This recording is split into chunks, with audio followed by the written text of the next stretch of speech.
បាទសូមគោរពនឹងជម្រាបសួរពុកម៉ែបងប្អូនទាំងអស់គ្នានៅពេលដែលបានឃើញរូបភាពទាំងនេះពិតជាមានក្តីរំភើបរីករាយឥតឧបមាពិតមែនថាខ្ញុំមិនបានចូលរួមក៏ប៉ុន្តែខ្ញុំមានក្តីរំភើបរីករាយយ៉ាងខ្លាំងដែលឃើញបងប្អូនប្រជាពលរដ្ឋមន្ត្រីរាជការសិស្សនិស្សិតប្រសង់ទាំងអស់បានចូលរួមធ្វើដំណើរដោយថ្មើរជើងដើម្បីបញ្ជាក់ឲ្យឃើញថាខ្មែរយើងសាមគ្គីគ្នាជាធ្លុងមួយហើយក៏បញ្ជាក់ឲ្យពិភពលោកបានដឹងថាកម្ពុជាយើងរួបរวมសាមគ្គីជាកម្លាំងជាធ្លុងមួយក្នុងការជំរុញនិងលើកទឹកចិត្តដល់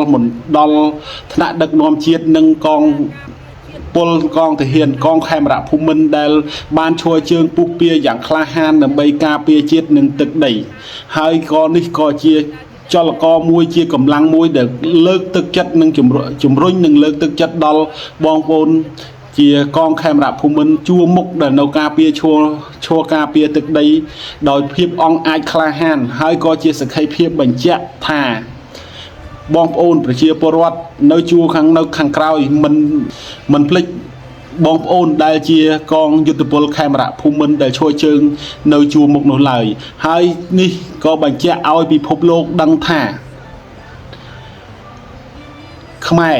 ត្រូវការសន្តិភាពខ្មែរមិនត្រូវការសង្គ្រាមខ្មែរស្រឡាញ់សន្តិភាពខ្មែរត្រូវការដោះស្រាយបញ្ហាព្រំដែនដោយសន្តិវិធីខ្មែរកាន់ទង់ជាតិដោះស្រាយបញ្ហាខ្មែរដោះស្រាយដោយវោហារស័ព្ទខ្មែរមិនកាន់អាវុធដើម្បីដោះស្រាយបញ្ហានោះឡើយ